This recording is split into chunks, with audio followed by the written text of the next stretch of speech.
Hello' guys, চাওকচোন আমাৰ বাবুৰ আৰাম। সি এনেকৈ হিটাৰত জুই পুৱাই থাকে, মানে গৰম লৈ থাকে। তাৰ অলপ গাটো বেয়া অৱশ্যে, অলপ চৰ্দি হৈ আছে। হিটাৰটো বিচাৰি বিচাৰি আহি থাকে সি। হিটাৰটো নিদিলে মোৰ ফালে চাই থাকে, হিটাৰৰ কাষত বহি মোৰ ফালে চাই থাকে। অলপ চৰ্দি হৈছে তাৰ, সেইটো কাৰণে সি মানে ঠাণ্ডা পাই আছে। চাওকচোন কিমান কষ্ট পাইছে সি। এই বাবু, তুমি অলপ আগফালে আহা, হিটাৰত বহিছা কোনো কথা নাই। চা এইফালে বহাচোন, এইফালে বহা। ইয়াতে বহা তুমি।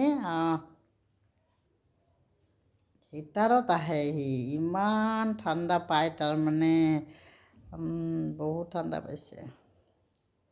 মাজে মাজে গা ধুৱাই দিওঁ যে।